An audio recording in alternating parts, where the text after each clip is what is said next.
कभी सोचा है कि भारत की इकोनॉमी जिसमें इतना पोटेंशियल है वो अपनी पूरी रफ्तार क्यों नहीं पकड़ पाती। मतलब हम बार बार सुनते हैं कि इकोनॉमी टेक ऑफ कर रही है, लेकिन वो उड़ान कभी पूरी क्यों नहीं होती। आज हम उसी एक छिपी हुई वजह की पड़ताल करने वाले हैं जो हमारे देश की तरक्की पर कह सकते हैं एक ब्रेक लगा रही है। ये लाइन बिल्कुल सटीक बैठती है ना।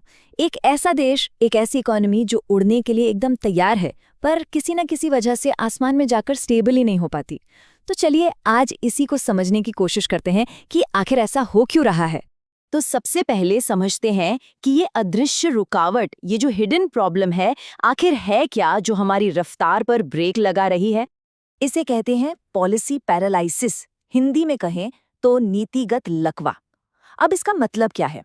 आसान भाषा में समझें तो ये वो सिचुएशन है जब सरकार को जरूरी फैसले लेने होते हैं, लेकिन या तो वो फैसले लिए ही नहीं जाते या फिर इतनी देर से लिए जाते हैं कि उनका कोई मतलब ही नहीं रह जाता। मतलब सही समय पर सही एक्शन का ना होना। इसे आप इकोनॉमी का साइलेंट सैबोटेज या गुप्त बाधक भी कह सकते हैं। जरा सोचिए, ये एक ऐसे दीमक की तरह है जो अंदर ही अंदर हमारी अर्थव्यवस्था की नींव को खोखला कर रहा है और ऊपर से सब ठीक ठाक दिखता है। हमें पता भी नहीं चलता कि कितना नुकसान हो चुका है।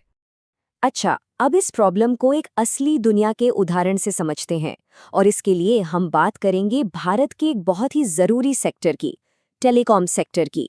यह आंकड़ा देखकर शायद हैरानी हो, वोडाफोन आइडिया, इतनी बड़ी कंपनी, उसमें सरकार की खुद की हिस्सेदारी 49% है।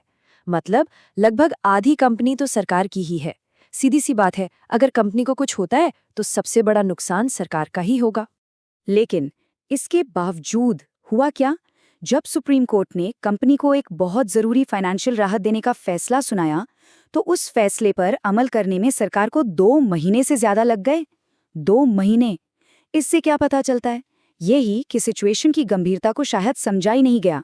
तो इस देरी का नतीजा क्या निकला? देखिए, सबसे पहले तो विदेशी इन्वेस्टर्स का भरोसा टूटता है। वो सोचते हैं कि यहाँ काम करना कितना मुश्किल है। दूसरा, सरकार के अपने ही इन्वेस्टमेंट की वैल्यू गिर गई। और तीसरा, डिजिटल इंडिया जैसे हमारे इतने बड़े मिशन को भी तो धक्का लगता है। और ये सब मिलकर हमारी प्रशासनिक सुस्ती को साफ साफ दुनिया के सामने ले आता है। ये सिचुएशन बिल्कुल वैसी ही है जैसे कोई जहाज डूब रहा हो, किनारे पे उसे बचाने के लिए लाइफ बोट भी खड़ी हो, लेकिन उसे भेजने का ऑर्डर ही कोई नहीं दे रहा। और सब जानते हैं कि जब तक वो ऑर्डर आएगा तब तक शायद बचाने के लिए कुछ बचेगा ही नहीं। लेकिन रुकिए, ये कहानी सिर्फ बड़ी बड़ी कंपनियों की नहीं है। असल में इस पॉलिसी पैरालिसिस का सबसे बुरा असर तो उन पर पड़ता है जिन्हें हम अपनी इकोनॉमी की रीढ़ की हड्डी कहते हैं, हमारे छोटे कारोबार यानी एमएसएमईज। देखिए, फर्क समझना बहुत जरूरी है। एक बड़ी कंपनी के लिए शायद ये देरी बस एक रुकावट है, एक स्पीड ब्रेकर। लेकिन एक छोटे एमएसएमई के लिए ये उनके होने या ना होने का सवाल बन जाता है, उनके अस्तित्व पर ही संकट आ जाता है। इसे एक और तरह से समझते हैं। एक बड़ी कंपनी एक बड़े मजबूत पेड़ की तरह है जिसकी जड़ें बहुत गहरी हैं। वो शायद सूखा झेल जाए, लेकिन एक एमएसएमई वो एक छोटे से पौधे की तरह है। अगर उसे समय पर पानी यानी पॉलिसी का सपोर्ट नहीं मिला तो वो तो मुरझा ही जाएगा। छोटे कारोबारों के लिए सरकारी मदद उसी पानी की तरह जिंदगी और मौत का सवाल है। तो जरा सोचिए कि उन पर असल में क्या असर पड़ता है। सबसे पहले तो उनका रोज का खर्चा, मतलब बिजनेस चलाने की कॉस्ट बढ़ जाती है। फिर भविष्य के लिए कोई भी प्लानिंग करना एक जुए की तरह हो जाता है। पता ही नहीं कल कौन सी पॉलिसी बदल जाए। और जब हालात ऐसे हों तो बैंक भी तो उन्हें लोन देने से कतराते हैं। मतलब चारों तरफ से मुश्किल। तो अब तक हमने टेलीकॉम और एमएसएमईज की बात की। आप जरा इन सब डॉट्स को जोड़कर देखते हैं और समझते हैं कि इसका असर पूरे देश की इकोनॉमी पर कैसे पड़ता है। ये बिल्कुल एक बड़े नेशनल ट्रैफिक जैम की तरह है। सोचिए, जब सड़क पर कुछ गाड़ियां रुकती हैं तो धीरे धीरे पीछे तक जाम लग जाता है ना?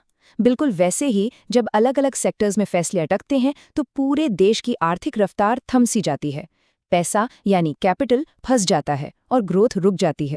और सबसे चिंता की बात यह है कि ये कोई पहली बार नहीं हो रहा, ये एक पैटर्न बनता जा रहा है। याद कीजिए, aviation sector, Kingfisher, jet Airways, Go Air, एक के बाद एक कंपनियां डूब गईं। और वजह काफी हद तक यही, पॉलिसी में देरी और कंफ्यूजन। और अब ऐसा लग रहा है कि टेलीकॉम सेक्टर में भी हम वही कहानी दोहरा रहे हैं। तो आखिर में सवाल ये नहीं है कि सरकार के इरादे अच्छे हैं या बुरे। इरादे शायद अच्छे ही होते हैं। असली सवाल है काम करने के तरीके का, हमारे सिस्टम की चुस्ती का और उस कल्चर का जिसमें काम होता है। इसे एक नाम दिया जा सकता है, हाफ फिनिश्ड रिफॉर्म सिंड्रोम, मतलब आधे अधूरे सुधार। आइडिया बहुत अच्छा होता है, नीतियां भी अच्छी बनती हैं, लेकिन उन्हें लागू करने में, उन्हें अंजाम तक पहुंचाने में इतनी देर हो जाती है कि उनका सारा असर ही खत्म हो जाता है। ये उस प्लेन की तरह है जो रनवे पर दौड़ तो रहा है, लेकिन रनवे खत्म होने से पहले हवा में उठ ही नहीं पाता। तो हम आज इस चर्चा को एक बहुत बड़े सवाल के साथ छोड़ते हैं। हम अपने सिस्टम में चुस्ती और जवाबदेही का कल्चर कैसे ला सकते हैं? हम एक ऐसा माहौल कैसे बना सकते हैं जहां फैसले तेजी से हों और उनकी जिम्मेदारी भी ली जाए? क्योंकि इस एक सवाल का जवाब ही भारत की इकोनॉमी के भविष्य की दिशा तय करेगा। इस पर सोचना बहुत जरूरी है।